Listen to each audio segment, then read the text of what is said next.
దేవుని మందిరానికి రావడానికి బలమైన కారణం ఇప్పుడు ప్రార్థన చేశాను.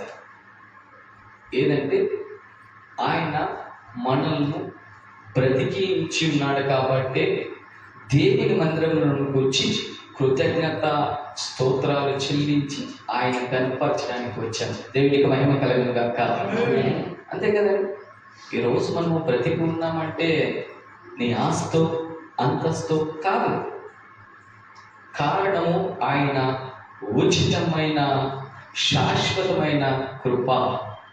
ఆయన కృప ద్వారా మాత్రమే మనం బ్రతికి ఉన్నాం. ఈ కోవిడ్ టైంలో ఎంతోమంది మీకు తెలిసే ఉంటుంది, ఎంతోమంది కోటీశ్వరులు చనిపోయినారు. వారిని ఎవరు కాపాడలేదు. ఈరోజు నీకు ఏ అర్హత లేదు,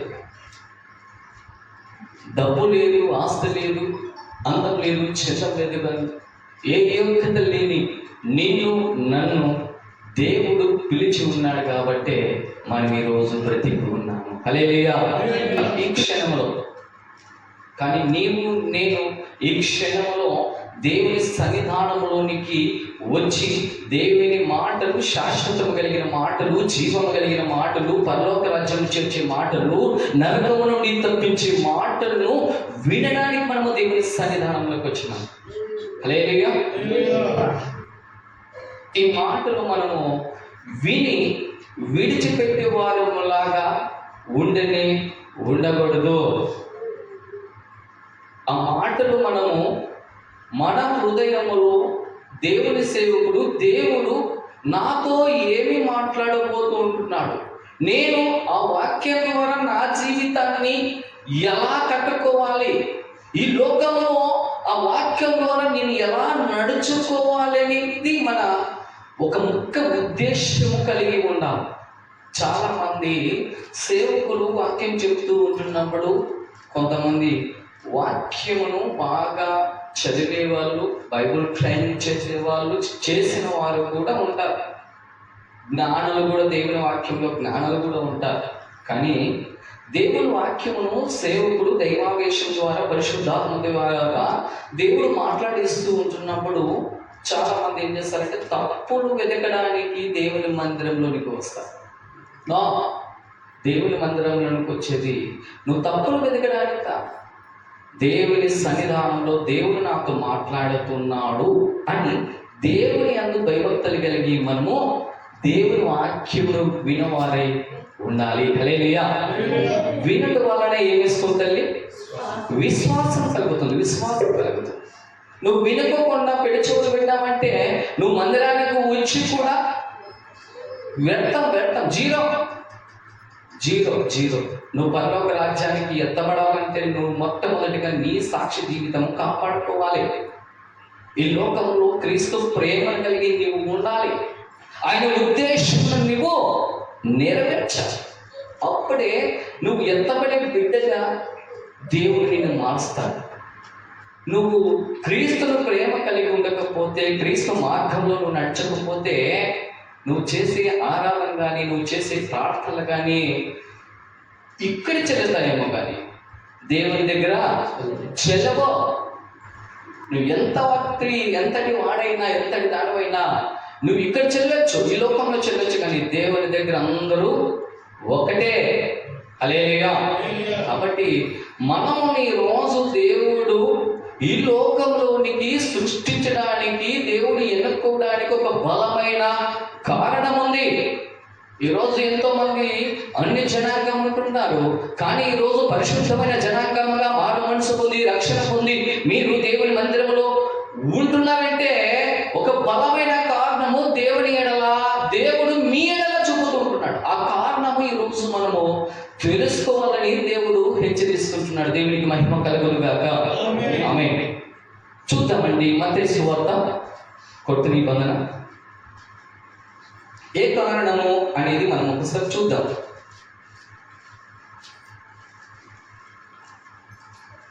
6వ అధ్యాయము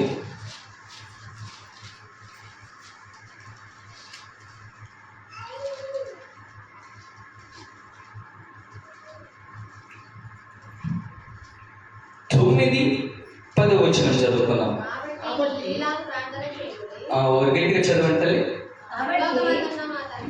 కాబట్టి మీరు ఇలాగ ప్రార్థన చేయండి, పరలోకమందున్న మా తండ్రి, నీ నామం పరిశుద్ధపరచబడును గాక, నీ రాజ్యం వచ్చును గాక, నీ చిత్తము పరలోకమందు నెరవేరినట్లు భూమి మీదను నెరవేరును గాక. హల్లెలూయా. చాలండి. ఇక్కడ ఒక బలమైన మాట మనము చూసుకుంటాం. ఏమంటే దేవుని చిత్తము పరలోకములో ఎలాగా నెరవేరబడుతుందో. హల్లెలూయా. దేవుని చిత్తం పరలోకంలో ఎలాగ నెరవేరబడుతుంది అంటే, దేవాది దేవుడు అత్యున్నతమైన సింహాసనం మీద ఆసీనుడై ఉన్నప్పుడు దేవదూతలంతా అక్కడ ఏమి చేస్తారు? ఎవరైనా చెప్పచ్చు. మీరు మాట్లాడతాను రెండుసేపు, మీరు చెప్పండి. ఏం చెప్తారు? అక్కడ దేవుణ్ణి స్తుతిస్తారు. ఎందుకు? ఆయన్ని అక్కడ మాత్రమే స్తుతి మాత్రమే ఉంటుందంట. హల్లెలూయా. అక్కడ పరిశుద్ధుడు, యెషయా గ్రంథంలో వ్రాయబడి ఉంటుందన్నమాట. పరిశుద్ధుడు పరిశుద్ధుడు పరిశుద్ధుడని సకల దేవదూతలతో, కోట్లాది దేవదూతల చేత దేవుడిని ఆరాధిస్తూ ఉంటారు. అంతే. అక్కడ పరలోక రాజ్యంలోకి మనం వెళ్ళినప్పుడు కూడా జరిగేది ఏమంటే, అక్కడ వాక్యం ఉండదు. నువ్వు నేను అక్కడ చేర్చబడిన తర్వాత ఏమి ఉంటుందంటే ఆరాధన. పరిశుద్ధుడు పరిశుద్ధుడు పరిశుద్ధుడు, స్తోత్రం స్తోత్రం, స్తుతి స్తుతి స్తుతి స్తుతి. ఇది మాత్రమే దేవుని గణపరిచే విధంగా ఆరాధన అక్కడ వ్రాయి ఉంటుంది. ఈరోజు నీవు నేను ఆరాధన నీ హృదయంతో ఏమని ఆరాధన చేయాలి తల్లి అన్న? ఎవరైనా చెప్పగలరా? ఆత్మతోను సత్యముతోను దేవుని ఆరాధించాలని. నువ్వు ఆత్మతో సత్యముతో దేవుని ఆరాధించి బిడ్డగా ఉంటున్నావా? లేదంటే నీ నోటి ద్వారా ఏదో ఒక పాటలు వస్తాయి, గలిబిలి గలిబిలి పాడేది, వెళ్ళిపోయే రకంగా ఉంటున్నావా? నీ ఆరాధన దేవునికి ఇంపైన సువాసనగా మార్చబడాలి. హల్లెలూయా. నీ ఆరాధన ఇంపైన సువాసనగా దేవునికి మార్చబడాలి. ఏదో మనుషులు చూస్తుంటున్నారు, గలిబిలి పాడేది కాదు. దేవా, నేను ఆరాధిస్తుంటున్నాను, విరిగి నలిగిన ఆత్మతో మనసుతో ఆరాధిస్తుంటున్నాను, ఏక హృదయముతో ఆరాధిస్తుంటున్నాను ప్రభా. నా ఆరాధన మీరు స్వీకరించండి ప్రభా అని ఎవరైతే కన్నీటితో హృదయానుసారంగా ఆత్మతో సత్యంతో ప్రార్థన చేస్తారో వారి ప్రార్థన దేవుని సన్నిధానంలోనికి చేర్చబడుతుంది. దేవునికి మహిమ కలుగును గాక. ఆమేన్. ఇది దేవుని ఉద్దేశం. మనము అలాంటి పరిస్థితుల్లో ఈ లోకంలో ఉండము. ఏమనుకుంటున్నామంటే, దేవుని మందిరానికి వస్తాం, మన ఆలోచన ఎలా ఉంటుందంటే బయట ఆలోచన ఉంటుంది, మన శరీరం మాత్రము ఎక్కడ ఉంటుంది. అవునా కదా? ఖచ్చితంగా అది మాత్రం షూర్. నువ్వు దేవుని మందిరంలోకి వచ్చిన తర్వాత నీ ప్రవర్తన జాగ్రత్తగా చూసుకున్నావో, నువ్వు ఎలాగ వింటున్నావు, ఎలాగ నడుచుకుంటున్నావు, ఎలాగ కూర్చున్నావు, ఎలాగా ప్రవర్తిస్తూ ఉంటున్నావు అనేది నీ ప్రవర్తన జాగ్రత్తగా చూసుకోవాలని దైవ లేఖనములు చెప్తున్నాడు. ఈరోజు దేవుడు అదే అంటున్నాడు, నేను పుట్టించింది ఈ లోకంలో పంపించి నిన్ను ఎన్నుకోవడానికి బలమైన కారణం ఉంది. అదే నా చిత్తము నీవు భూమి మీద నెరవేర్చాలి. హల్లెలూయా. భూమి మీద నువ్వు నెరవేర్చాలి. దానికి నేను ఎన్నుకునేది, దానికి నిన్ను నా దగ్గరికి తీసుకెళ్ళి, దానికే నా రక్తం పెట్టి నిన్ను కొన్నా. నువ్వు చేసేది ఏం చేస్తావు? నువ్వు వచ్చి ప్రార్థన చేస్తావు. ఏం చేస్తావు? నా కుటుంబాన్ని దీవించు, నన్ను దీవించు. ఏమన్నాడు దేవుడు? యేసుక్రీస్తు ప్రభువారు ఏమన్నారు? బైబిల్ గ్రంథంలో ఏమని రాయబడింది? నా నీతిని చెప్పాలి తల్లి, నా నీతిని నా రాజ్యమును మొదటిగా మీరు వెతుకుడి. మనం ఆయన నీతిని ఆయన రాజ్యాన్ని వెతకాల. అప్పుడు మనకు కావాల్సిన ప్రతి అవసరత తీరుస్తాడు. ఎట్లా తీరుస్తాడంటే మనలను ఆయన చేతితో చేసిన దేవుడు. హల్లెలూయా. అందుకోసమనే మనను ఆయనతో చేతితో చేసి ఆయనకు మహిమకరంగా మనల్ని సృష్టించి ఈ రోజు మనల్ని ఎన్నుకున్నాడు. కాబట్టి మనము ఒక ముఖ్యమైన ఉద్దేశము, దేవుని చిత్తము ఈ లోకంలో నెరవేర్చాలి. దేవునికి మహిమ కలుగును గాక. అందుకే అంటున్నాడు, దేవుని చిత్తం భూమి మీద నెరవేర్చబడాలి. ఆకాశంలో దేవుని దూతలు, పరలోకములో దేవుని చిత్తము చేస్తూ ఉంటున్నాయి. పరలోకంలో దేవుని చిత్తం ఏమి చేస్తుంటున్నాయంటే ఆరాధన చేస్తుంటున్నారు. ఒకటే పరిశుద్ధుడు పరిశుద్ధుడు పరిశుద్ధుడు పరిశుద్ధుడు పరిశుద్ధుడని ఆత్మతో దేవుని ఆరాధిస్తుంటున్నారు. పరలోక రాజ్యంలో ఆ పరలోక దూతలు వాళ్ళ పని వాళ్ళు చేస్తూ ఉంటున్నారు. ఈ లోకంలో నువ్వు ఏ పని చేస్తూ ఉంటున్నాం అనేది మనము గుర్తెరిగి ఉండాలి. దైవ లేఖనములు మనము ధ్యానించాలి. వస్తుంటున్నాం పోతుంటున్నాం అనే ఆలోచన మన జీవితంలో ఉండకూడదు. నేను దేవుని చిత్తం, నిన్ను ఈరోజు దానియేలుని ఎన్నుకున్నాడంటే దానియేలు ద్వారా దేవుని చిత్తము ఏదో ఒక పాయింట్ ఉంటుంది. ఆ చిత్తాన్ని నెరవేర్చాలని దేవుడు ఏర్పరచుకున్నాడు. ఈరోజు నిన్ను వేరేని ఎన్నుకున్నాడంటే దేవుని చిత్తం ఆమె ద్వారా నెరవేర్చబడాలనుకుంటుంది. కానీ ఆ చిత్తం మనం నెరవేర్చుకోకుండా, ఆ చిత్తం మనకు లోబడకుండా, ఆ చిత్తం మనతో దేవుడు మాట్లాడాల. ఎలా మాట్లాడు? తండ్రి, నా జీవితంలో మీ చిత్తం ఏదైతే ఉందో ఆ చిత్తమును నాకు తెలియజేయండి ప్రభా. నేను చనిపోయే లోపల ఆ చిత్తము కష్టం వచ్చిన, నష్టం వచ్చిన, బాధ వచ్చిన, చనిపోయేంత వరకు ఆ చిత్తం నెరవేర్చడానికి నేను ప్రయత్నిస్తాను ప్రభా అని ఆ చిత్తము నన్ను దేవుని దగ్గర నుంచి తెలుసుకోవాలి. దేవునికి మహిమ కలుగును గాక. అందుకోసమని ప్రార్థన చేస్తుంటున్నప్పుడు దానియేలు గారు ఏమని ఉంటుందంటే, ఒకటి దానియేలు గ్రంథము ఒకసారి చూద్దామండి.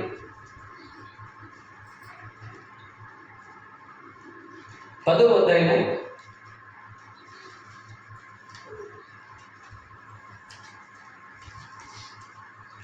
12వ వచనము 11వ వచనము ఒకసారి గట్టిగా చదవండి. అప్పుడు అతడు దానియేలు భయపడకుము,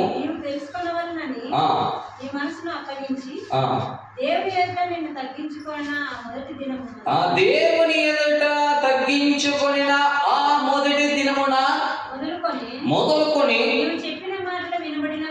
నీవు చెప్పిన మాటలు వినబడినవి కాబట్టి ఈ మాటను బట్టి నేను వచ్చితిని. చాలండి, హల్లెలూయా. ఇక్కడ దానియేలు అందరికీ తెలుసు. దానియేలు అంటే ఏమని చెబుతాం? పురుషులు ఎవరని చెప్పండి. దానియేలు అంటే ఏమని చెప్తాం? చెప్పాలా? దేవుడు మాట్లాడటం. నేను చిన్నపిల్లోడినైనా దేవుని వాక్యం పరిశుద్ధాత్మ దేవుడు మాట్లాడింపచేస్తున్నాడు. మనం చిన్నపిల్లోడు ఇంకొకరు అనే అనాలోచన మనకు ఉండదు. దేవుడు నాకు మాట్లాడుతుంటున్నాడు, నేను దేవునికి పరిశుద్ధాత్మ దేవునికి నేను సమాధానం చెప్పాలనేది ఆ ఆలోచన ఉందా. దానియేలు అంటే ఏమని చెప్తాను తల్లి? ఏం చెప్తారు కదా అన్న? ఏం చెప్తాం? సింహాల గుహ అని చెప్తాం. హల్లెలూయా. సింహాల ఓడులో దానియేలు వేస్తే ప్రార్థన చేయగా ఆ సింహాల నోలను మోయించినాడు దేవుడు. అలాంటి ప్రార్థన చెప్తాం దానియేలు గురించి చెప్పాలంటే. నువ్వు వాక్యం నేర్చుకోకుండా, వాక్యం వచ్చేది వినేది పోయేది, ఈ చెవి నుంచి వినేది చెవి నుంచి విడిచిపెడితే నువ్వు ఎప్పుడు సువార్త ప్రకటిస్తావు? నువ్వు ఇతరులకు నశించిపోతున్న జనాంగానికి ఎప్పుడు సువార్త ప్రకటించి వాళ్ళ రక్షణలోనికి తీసుకొస్తావు?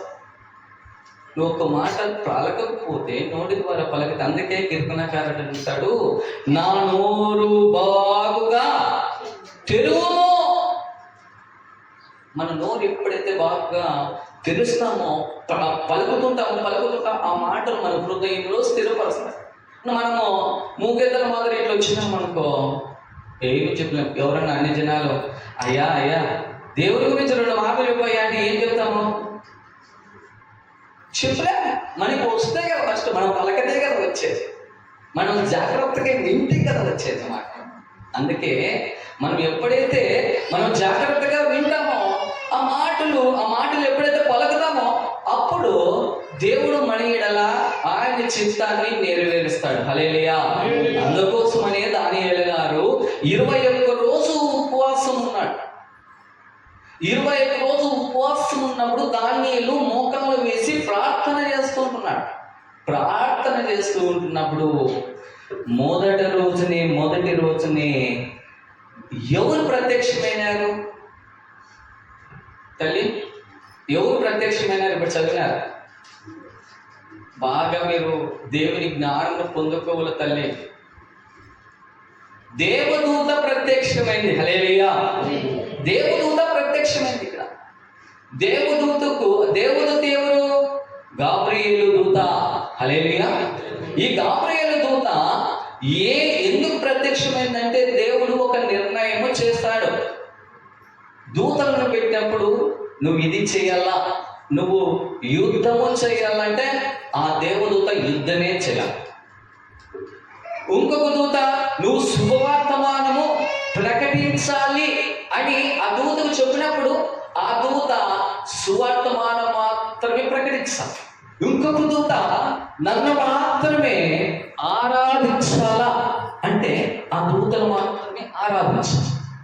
అంటే యుద్ధం చేసే దూత శుభవర్తమానం చెప్పకూడదు, శుభవర్తమానం చెప్పే దూత యుద్ధం చేయకూడదు, ఆరాధించే దూత యుద్ధం చేయకూడదు, సువార్తమానం చెప్పకూడదు. ఏ ఉద్దేశం ఆ ఉద్దేశమును పరలోక రాజ్యంలో నెరవేర్చబడుతూ ఉంటున్నాయి. హల్లెలూయా.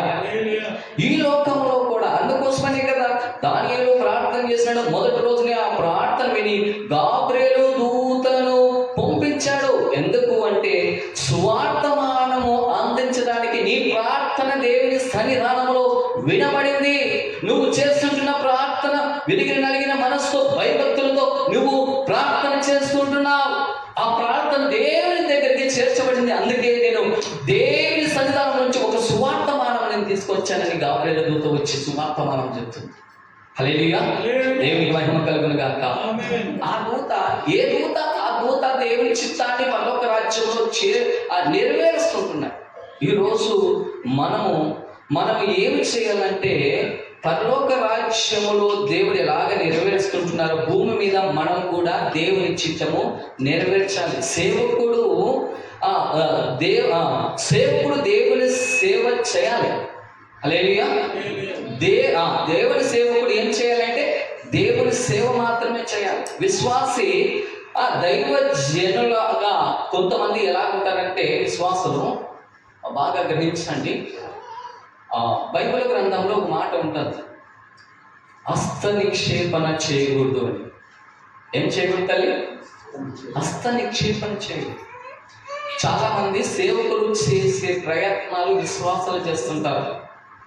అందుకోసమనే సేవకుడు దేవుని సేవ చేయాలి, విశ్వాసులు వినాలి, నేర్చుకోవాలి, ప్రకటించాలి. గొర్రెలు ఎద్దుల కంటే తల్లి సేవకుడు వదిలేండి. ఉద్దేశం చెప్తాను. ఒక మంద ఉంది. ఆ మంద గొర్రెల మందకి ఎవరు కాపరిగా ఉంటారు? గొర్రెల కాపరి ఉంది. కాపరి గొర్రెలు కంటాయా, గొర్రెలు కంటాయా? బాగా మనం గ్రహించాలి. ఏమైనా అర్థం కాకపోతే అడగండి, దయతో మన్నించండి. గొర్రెలను గొర్రెలే అంటాయి. హల్లెలూయా. కాపరి ఏం చేస్తాడంటే నడిపిస్తాడు. ఏ మార్గంలో నడచాలా? ఈ మార్గంలో ముళ్ళు లేవు, ఈ మార్గంలో రాళ్ళు లేవు, ఈ మార్గంలోనే వెళ్తే నువ్వు క్షేమంగా ఉంటావు, నీకు ఆహారము దొరుకుతుంది, నీళ్ళు దొరుకుతాయి, బలంగా నువ్వు వాడబడతావు, ఉంటావని కాపరి నడిపిస్తాడు వాక్యం ద్వారా. మనం విశ్వాసులైన వారు ఆ వాక్యం మనము ఆ గడ్డిని బాగా తిని ఆహారం తీసుకొని నీళ్ళు తాగి మనం గొర్రెలు ఎలాగ బలంగా పుష్టిగా ఉంటాయో శరీరాకరంగా మనము కూడా ఆత్మీయ పరిస్థితుల్లో మనం ఎలాగ ఉండాలంటే వాక్యమనే ఆహారం మన హృదయంలో ఉంచుకొని మనము ఇతరులకు సువార్త చెప్పి ఆ గొర్రెలను ఎక్కడ తీసుకొని రావాలి? మందలోనికి తీసుకొని రావాలి. దేవునికి మహిమ కలుగును గాక. ఆ మందలోనికి తీసుకుని వస్తే అప్పుడు మనము దేవుని చిత్తమును నెరవేర్చిన వారమై ఉంటున్నాము. దేవునికి స్తోత్రములు కలుగును గాక. అందుకే దావీదు గారు దేవుని చిత్తాన్ని చేశాడు. అదే సమూయేలు గ్రంథంలో ఒకసారి చేద్దామండి. 2వ సమూయేలు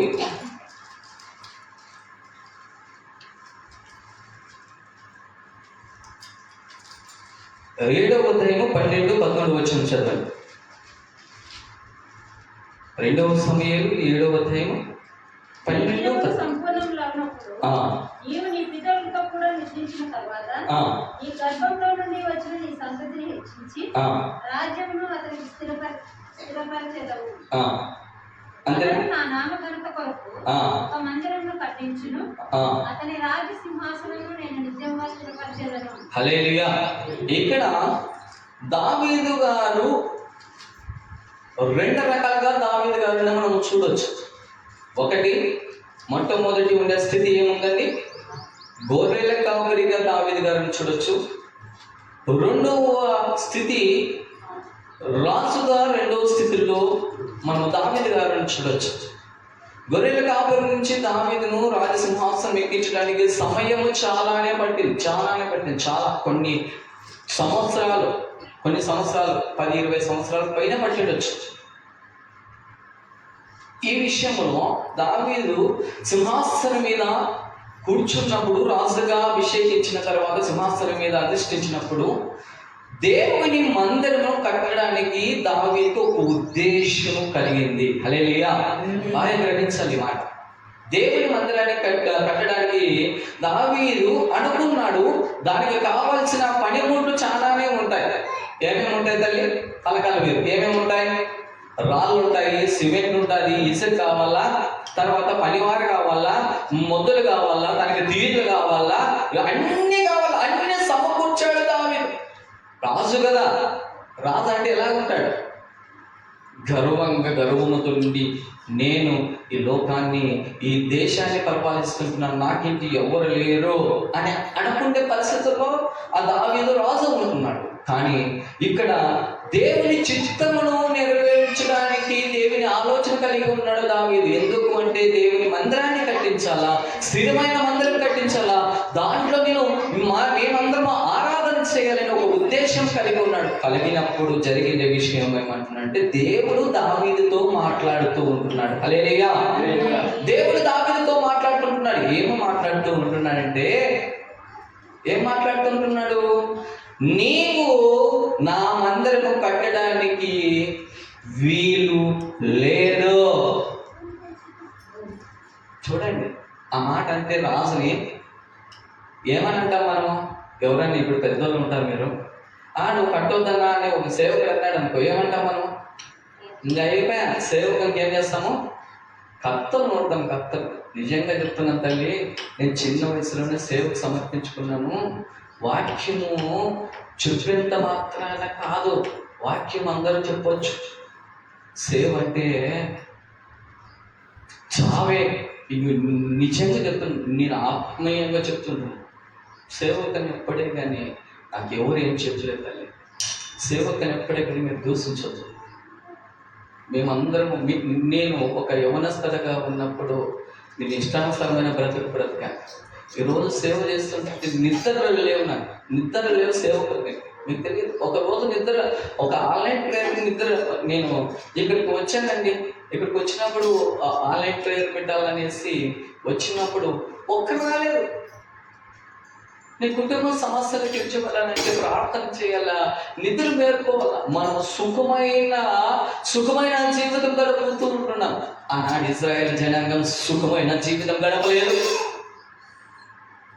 అరణ్య మార్గంలో నడుస్తుంటున్నట్టు 40 సంవత్సరాలు ఎలాగా ఉన్నారంటే వాళ్ళు కష్టాలు, బాధలు, అన్నం లేక అన్ని పరిస్థితుల్లో వెళ్ళారు. కానీ వారికి శాశ్వతమైన మోక్షము దొరికింది. దేవుడికి మహిమ కలుగును గాక. ఆయన 40 సంవత్సరాలు కష్టపడినప్పటికీ ఆయన వాగ్దానము చేసిన దేశానికి తన ప్రజలను నడిపించాడు. దేవుడికి మహిమ కలుగును గాక. మనము కూడా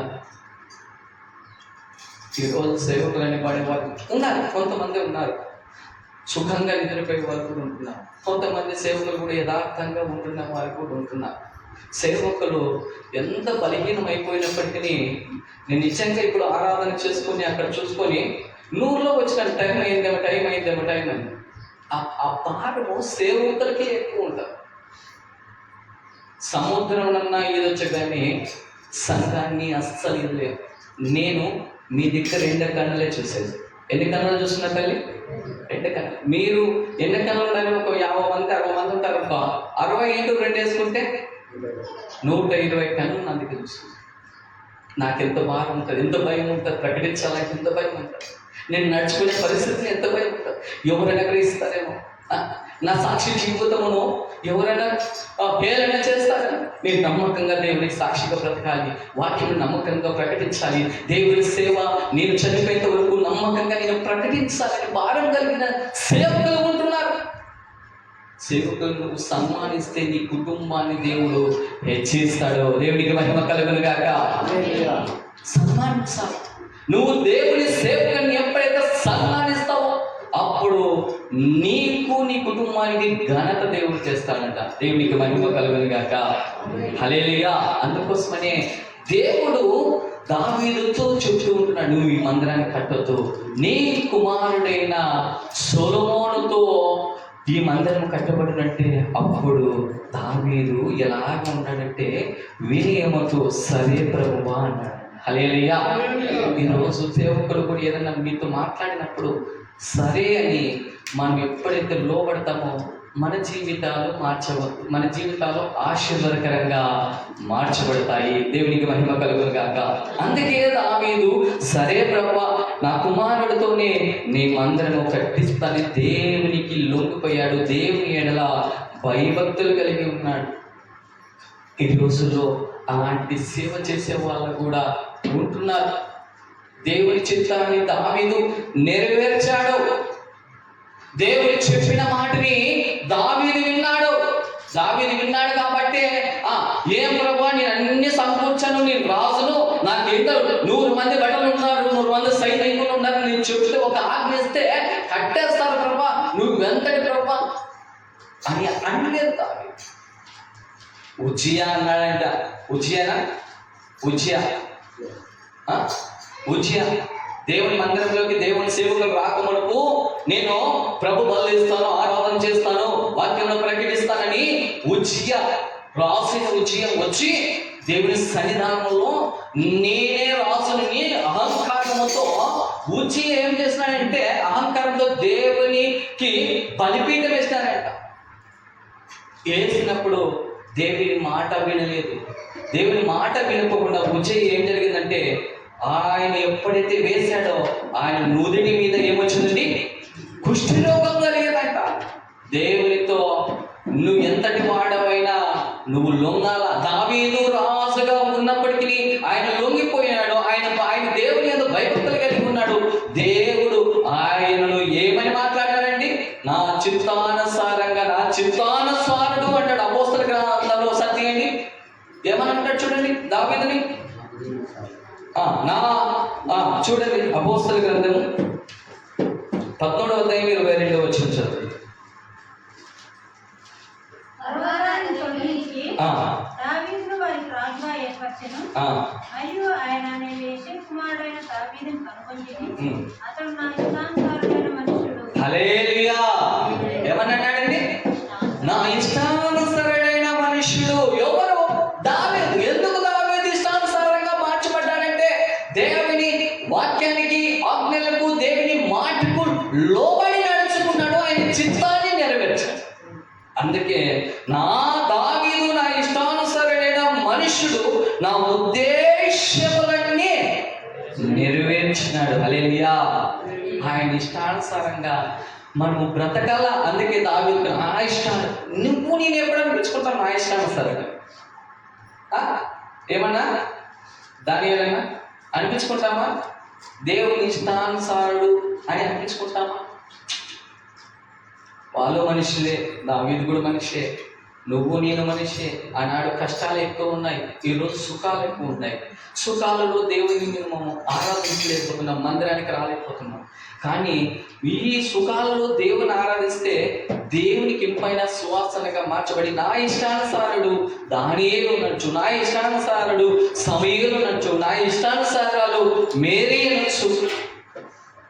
నాకు అనిపించుకోవాలి, దేవునితో అనిపించుకోవాలని ఆశ లేదా?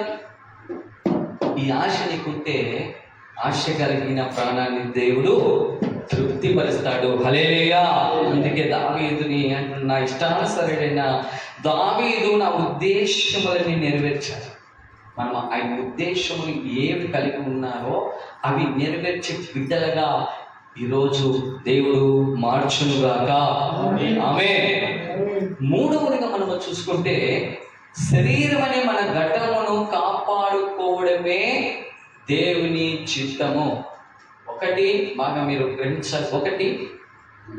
ఒకటోది నేను ఫస్ట్ చెప్పినాను, పరలోకంలో దేవుని చిత్తం దేవదూతలు నెరవేరుస్తున్నాయి. రెండవదిగా మనుషులైన మనము దేవుని చిత్తాన్ని ఈ లోకంలో దేవుడు చెప్పినట్ల నెరవేర్చాలి. మూడవదిగా మనము చూసుకుంటే ఈ లోకంలో మనము ఏ రీతిగా ఉంటున్నామంటే శరీరమును పోలి ఉంటున్నాము. హల్లెలూయా. శరీరం అనే మన ఘటమును కాపాడుకొనడమే దేవుని చిత్తము. ఒకటి అపోస్తలుడైన పౌలు గారు రాసిన తెస్సలోనిక మొదటి పత్రిక ఒకసారి చూడండి.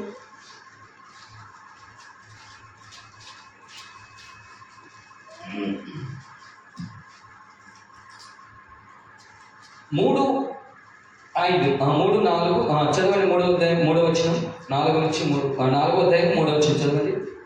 కాబట్టి ఇంకా సమీపజాలక ఏ దేశంలో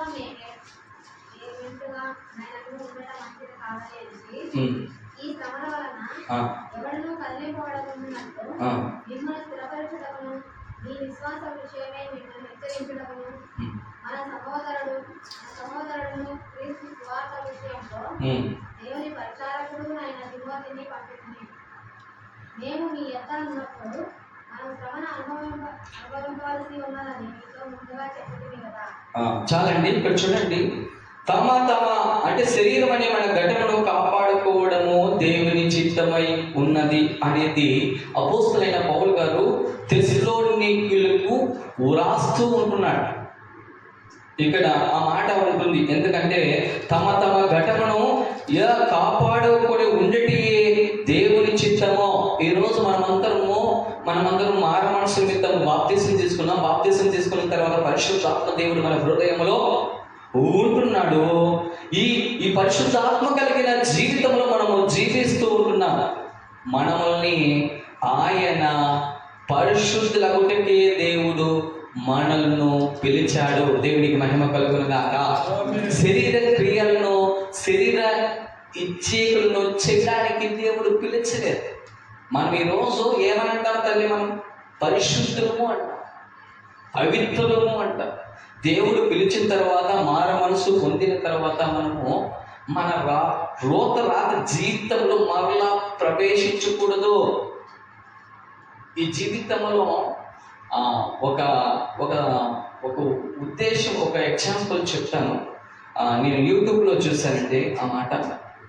ఒక సిస్టరు ఒక అక్క దగ్గరికి వచ్చింది.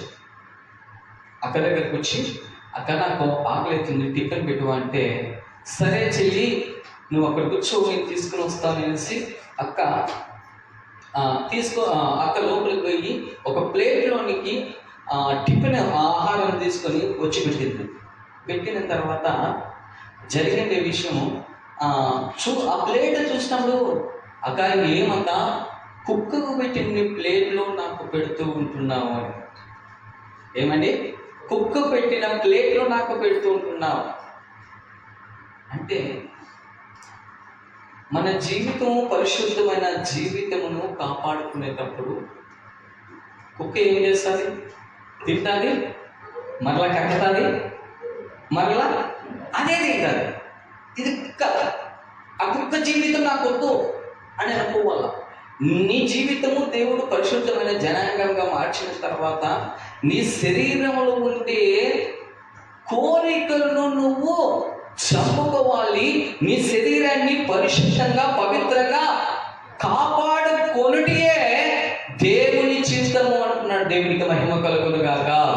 అందుకే దేవుడు అంటున్నాడు, మిమ్మల్ని పరిశుద్ధులగుటకే నేను మిమ్మల్ని పిలిచితిని అంటున్నాడు. మీరు పరిశుద్ధులుగా ఉండి మళ్ళా పాపరోధ జీవితంలోనికి వెళితే దేవుని చిత్తము నెరవేర్చే వారిగా ఉండకపోవచ్చు, దేవునికి ఇష్టమైన బిడ్డలుగా ఉండకపోవచ్చు. నీ రోజు దానియేలు ఉన్నాడు. కొన్ని రోజు నివసిస్తున్నాడో చూస్తారు ప్రజలు, ఆ అబ్బాయి ఎలాగ ఉన్నాడు, ఆయన సాక్షి జీవితం ఎలాగ ఉంది. మారు మనసు పొందుకోకున్నప్పుడు అబ్బాయి తాగుతుండే, అబ్బాయి ఎత్తికి తిరుగుతుండే, పాపం చేసుకుంటుండే, అందరినీ ఇలాగ చూస్తుంటుండే అని మాట్లాడతాం. కానీ దేవుడు నమ్ముకున్న తర్వాత అబ్బాయి ఎలాగ ఉన్నాడంటే ఒక గొర్రెలాగా చూపులో అయినా పవిత్రత, మాటలో అయినా పరిశుద్ధత, ప్రవర్తనలో అయినా పరిశుద్ధత కలిగి ఎంత పరిశుద్ధంగా ఉన్నాడప్పా అనే సాక్షి జీవితము అన్ని జనాలలో మనము అది రావాలా. అది రాకపోతే వ్యర్థం. నీ ద్వారా నాకు దూషణ కలగకూడదు అన్నాడు తోమా గారు. ఏం చేశాడండి? యేసుక్రీస్తు ప్రభువారు పునరుద్ధారణ లేచి వచ్చిన తర్వాత తోమా నేను నమ్మను దయ్యము అన్నాడు యేసుక్రీస్తు ప్రభువారు. తోమా దేవుని దగ్గరికి వెళ్ళి తోమా ఏం చేస్తున్నాడు? ఆ గాయంలో చేపెట్టి చూసినాడు, చెక్ చేసినాడు. ఆ రోజు మాత్రమే తోమా చెక్ చేసినాడు, కానీ దేవునికి ఎప్పని శ్వాసను మార్చవచ్చు. ఈ రోజు మనం ప్రతిరోజు మన చూపులో అయినా, ప్రవర్తనలో అయినా, మన నడకలో అయినా దేవుణ్ణి ప్రతిరోజు ఆ గాయములను రేపుతూనే బాధ పెడుతూనే ఉంటున్నాం. అందుకే మన శరీరమును పరిశుద్ధంగా దేవుడు బాప్తిస్మం తీసుకున్న తర్వాత పరిశుద్ధంగా మార్చబడిన తర్వాత ఈ లోకానుసారంగా శరీరేచ్ఛలను మనము అనుసరించక విడిచిపెట్టి ఆయనకు ఇష్టమైన బలిగా మార్చబడాలని దేవుని ఉద్దేశము మన ఎడల కలిగి ఉందని దేవుడు హెచ్చరిస్తుంటున్నాడు. యేసేపు గారిని చూసుకుంటే, యేసేపును అందరికీ తెలుసు. ఏం పెద్ద యేసేపు గురించి తెలుసా? ఎవరికి తెలుసు? యేసేపు ఎవరండి? ఎవరి కొడుకు? తల్లి చెప్పుకోవాలా, బాగా నేర్చుకోకపోతే కష్టం తల్లి. మేము దేవుని వాక్యమును మేము ధ్యానించి మరల తర్వాత రాసుకొని మళ్ళీ ఒక 5-6 సార్లు ధ్యానించడానికి మాకు ఖచ్చితంగా ఒక 5-6 గంటల పైన పడుతుంది, ఇంకా ఎక్కువ సమయము పడుతుంది. మేము దాన్ని రాసుకొని ఏ పాయింట్ ఎక్కడుంది అని రాసుకొని ధ్యానించడానికి 5-6 గంటలు పడుతుంది. మీరు ఆ వాక్యంను చెబుతూ ఉంటున్నప్పుడు ఇన్నే కూడా మనకి బరువు అయితే కష్టం. మనం దేవుని వాక్యం చెబుతూ ఉంటున్నాడు పలకల్లా మేము రాసుకొని ఎంత కష్టం తెలుసా? ఇప్పుడు ఇక్కడ వచ్చి ఒకరు మాట్లాడండి దేవుని వాక్యం, ఎవరైనా మాట్లాడతారా? భయము. మేము మాట్లాడుతూ ఉంటున్నామంటే దైవావేశము కలిగి దేవుని పరిశుద్ధాత్మ ద్వారా మాట్లాడుతుంటున్నాం. కానీ నా చిత్తము ఇంకొక చిత్తము కాదు, దేవుని చిత్తముగా మనము మాట్లాడుతూ ఉంటున్నాం. అందుకే మనము ఏదైనా కూడా అడిగినప్పుడు ఉత్తర ప్రత్యుత్తర రీతిగా ఎలాగ దేవుని వాక్యం చదువుతాం. దేవుని సేవకుడు చెప్పినప్పుడు యేసేపు ఎవరు కుమారుడు తల్లి అంటే ఏం చెప్పాలా? యాకోబు కుమారుడు అని చెప్పాలా. అది మనకి తెలిసిందా? అప్పుడే మన స్వార్థ ప్రకటించగలమని చెప్పాను. యేసేపుకు కష్టాలు వచ్చినాయి. తన అన్నలే సంపాదనుకున్నారు. తన అన్నలే యేసేపుని అమ్మేస్తారు, వేరే దేశానికి అమ్మేశారు. అక్కడ యేసేపు ఒకరి దగ్గర ఎలాగ ఉన్నాడంటే దాసునిగా పనిచేసేవాడిగా యేసేపు ఉంటున్నాడు. యేసేపు ఉన్నప్పుడు అక్కడ యజమానుడి భార్య అధికారి భార్య యేసేపు అందగాడని, యేసేపు వయసులో ఉన్నాడని యేసేపు భార్య మోహించింది. అతనితో నేను పాపం వచ్చేసాను. యేసేపు ఏం చేసినాడు? తన శరీరేచ్ఛలు యవ్వన ప్రాయంలో ఎలా ఉంటాయి? కళ్ళకు కనపడవు మనకి. యవ్వన ప్రాయంలో ఉండే యవ్వనస్తులకు తెలుసు, పక్కన ఏముందనేది కూడా తెలియదు. ఆ యవ్వన ప్రాయంలో యేసేపు బలాటిగా అందచందములు కలిగిన వ్యక్తిగా యేసేపు ఉన్నప్పుడు ఆ యజమానుడు భార్య పిలిచింది, నువ్వు నాతో పాపము చేయడానికి రా అన్నప్పుడు ఒకే ఒక మాట అంటాడు. కోరికలైతే ఉన్నాయి, యేసేపు కూడా కోరికలేమో, మనిషినే కోరికలు ఉన్నాయి. ఈరోజు నీకు కూడా కోరికలు ఉండొచ్చు, నువ్వు కూడా మనిషే. కానీ దేవునికి భయపడాలా. యేసేపు ఎలాగ భయపడ్డాడండి? ఆదికాండం తీయండి. ఆదికాండం 39వ అధ్యాయము 9వ వచనం చదవండి. నీవు నా యజమానుడి భార్య అయినందున ఏమంటున్నాడు?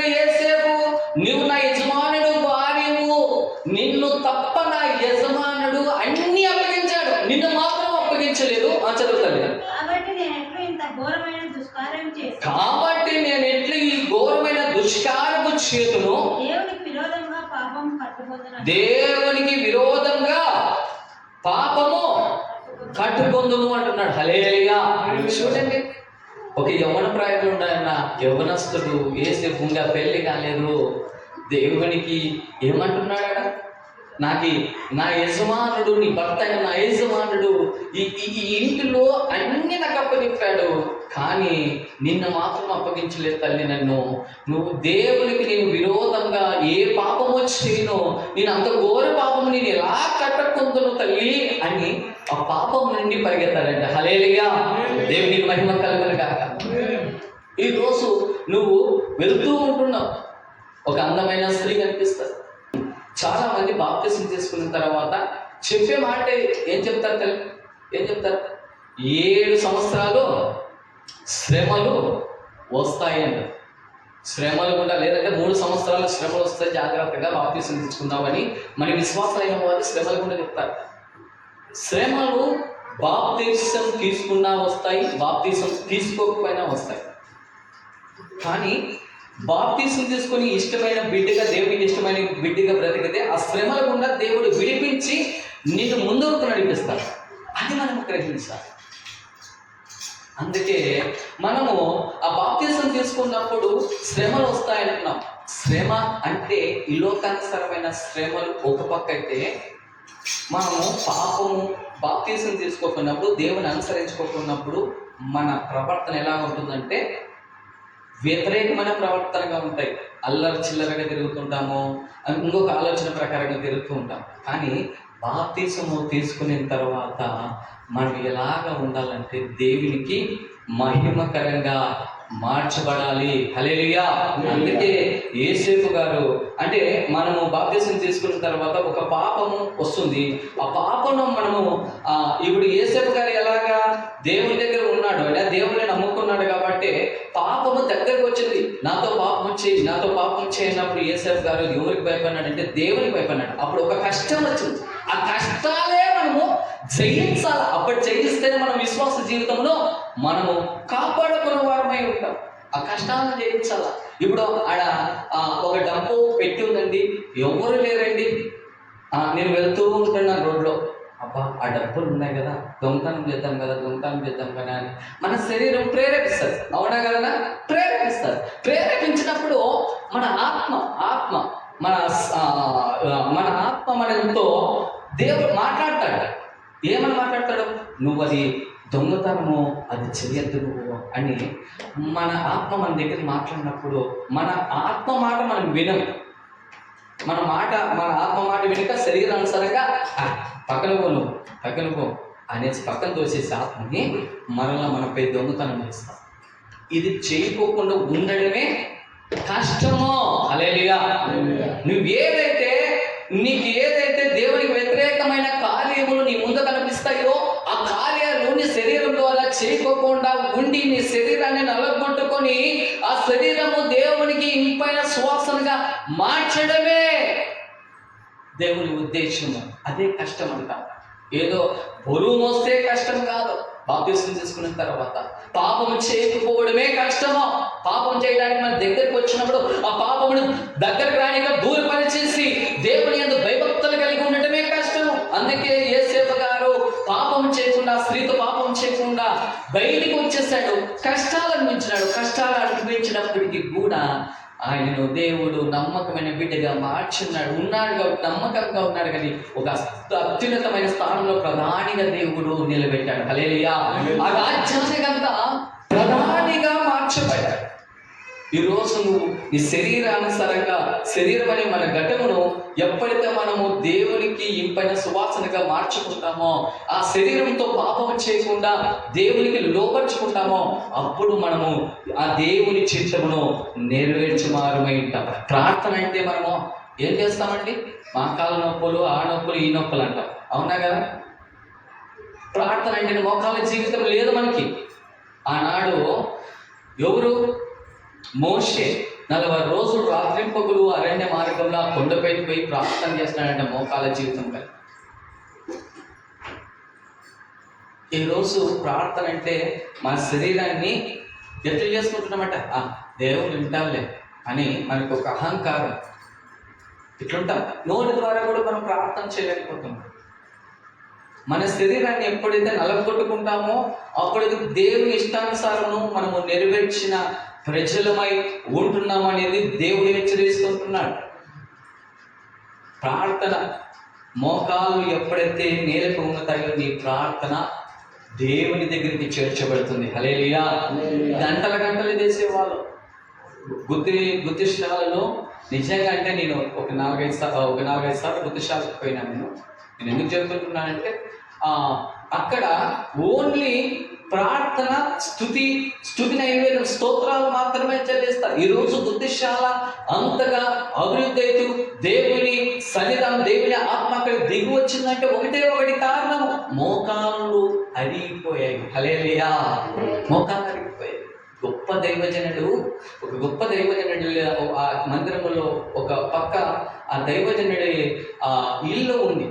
ఆ ఇల్లు ఉన్నప్పుడు చాలా మంది విశ్వాసులు చూడడానికి స్టూడెంట్స్ అందరూ అక్కడికి వచ్చారు. మందిరం చూసిన తర్వాత ఆ గృహంలోనికి వెళ్ళినప్పుడు ఒక అబ్బాయి అడిగినాడంట. ఏమని అడిగినాడంటే, అయ్యా అంత ఇల్లంతా బాగుంది కానీ ఈ బండకి 2 రంధ్రాలు ఉన్నాయి, దేని వల్ల కలిగినాయ్యా అంటే, ఆ గొప్ప దైవజనుడు మోకాళ్ళు వేసి ప్రార్థన చేసినవి అలాగ అడిగినాయన్నారు. దేవునికి మహిమ కలుగును గాక. ఆ ప్రార్థన ఆ దైవజనుని గొప్పగా మార్చిపోయింది. ఆ సంఘము సరిహద్దులు విశాలపరిచాడంట దేవుడు. ఈరోజు అక్కడ మోకాళ్ళ జీవితం కలిగి ఉన్నారు కాబట్టి, ప్రార్థన జీవితం కలిగి ఉన్నారు కాబట్టి, ఎంత నొప్పి వచ్చినా కూడా మోకాళ్ళ మీదే ఉండి ప్రార్థన, దేవాల ప్రార్థనలకి స్తుతి స్తుతి స్తుతి స్తుతి స్తుతి అని చెల్లిస్తుంటున్నారంటే ఈరోజు అక్కడ ఆత్మ అక్కడ పనిచేస్తుంది. దేవునికి మహిమ కలుగును గాక. అలాగా కొన్ని లక్షల వాక్యం చెప్తూ ఉంటున్నప్పుడు కొన్ని వేల లక్షల మంది మారమనిసుకుంటారంట. అలాంటి అభిషేకము మోకాళ్ళ జీవితంలో ఉంది. అలాంటి మనసు దేవుని ఆత్మ మోకాళ్ళ జీవితంలో ఉంది. ఎప్పుడైనా కూడా ప్రార్థన అంటేనే మీరు వ్యక్తిగతంగా కానీ లేదంటే సంఘంలో కానీ దేవుని నా ప్రార్థన వినాలంటే మోకాళ్ళ జీవితం, మోకాళ్ళ నొప్పైనా పర్వాలేదు, రక్తం కారినా పర్వాలేదు, నువ్వు ప్రార్థన చేస్తే నీ ప్రార్థన దేవుడు వింటాడు. నీ ద్వారా ఆయన చిత్తము నెరవేరుస్తాడు. దేవునికి మహిమ కలుగును గాక. అందుకే నా తండ్రి చిత్తము ఎవరైతే చేస్తారో వారు పరలోక రాజ్యంలో నివాసమును ఏర్పరుస్తానంటాడు యేసుక్రీస్తు ప్రభువు. ఆజ్ఞలు ఉన్నాయి. ఎన్ని ఆజ్ఞలు ఉన్నాయట? 10 ఆజ్ఞలు ఉన్నాయి. 10 ఆజ్ఞల్ని మనం నలుపుకొని తింటే కొత్త నిబంధనలో ఒకే ఒక ప్రధానమైన ఆజ్ఞ యేసుక్రీస్తు ప్రభువు వారు తెలియజేసినాడు. ఎవరైనా చెప్పగలరా? హల్లెలూయా. నిన్ను వలె నీ పొరుగువారు, నేను నిన్ను ఎలాగైతే ప్రేమించానో. డబ్బులు ఇచ్చినామా? దేవుడు ప్రేమించింది దానికి. నో, నిన్ను ఎలాగైతే నేను ప్రేమించానో నీ పొరుగు వారిని కూడా, నీ చర్చిలో ఉన్న వారిని కూడా నువ్వు ప్రేమించు. అందుకే దేవుని ఆ సిలువలో కొడుతుంటున్నప్పుడు, తండ్రి వీరు ఏమి చేస్తున్నారు, వీరు ఎరుగురు కనుక వీరిని క్షమించు అన్నాడు. నువ్వు క్షమించే బిడ్డగా మార్చబడాలి. దేవుని శరీరము రక్తము తీసుకుంటున్నావంటే దేవుని సద్గుణాలు నీలో రావాలి కదా. నువ్వు దేవుని శరీరం రోజు తీసుకుంటున్నావు, దేవుని రక్తం రోజు తాగుతున్నావు, ప్రతి వారము తీసుకుంటున్నావు, దేవుడి సద్గుణాలు లేకపోతే ఎలాగా? నేను నిన్ను ప్రేమించాను, నువ్వు ఇతరులను ప్రేమించావు, నువ్వు అప్పుడే నా చిత్తం నీలో నెరవేర్చబడుతుంది అంటున్నాడు. నిన్ను వల్ల నీ పొరుగు వారిని ప్రేమించు. ఈరోజు ఎవరైతే దూషిస్తున్నారో వారి కొరకు నువ్వేం చేయాలి తల్లి? ప్రార్థన చేయాలా? ప్రార్థన చేయాలి. తండ్రి ప్రభువా, నేను తప్పు చేయలేదు ప్రభువా, నేను ఎవరిని ఏం అంటలేదు ప్రభువా, తండ్రి వాళ్ళు నీ చేతికి అప్పగిస్తుంటున్నాను, నువ్వే ఆయన తీర్చు ప్రభువా అని ప్రార్థన చేస్తే నీ పక్షాన నా దేవుడనే యేసయ్య యుద్ధము చేస్తాడు. దేవుడికి మహిమ కలుగును గాక. యుద్ధం చేస్తాడు నీ పక్షాన నాది. అది ప్రార్థన. చెప్పిన నేను వాళ్ళు ఒక్క మాట కూడా అండి దేవుని దగ్గర ప్రార్థన చేసిన ప్రభువా, ప్రభా నువ్వు నన్ను పిలుచుకున్నారు ప్రభా, ఏర్పరచుకున్నా. నీ చిత్తం అయితే ప్రభా నా పక్షాన మీరు విండి ప్రభా, కార్యమును సఫలం చేయండి ప్రభా అని నేను కన్నీటితో నేను నా భార్య ప్రార్థన చేస్తాను.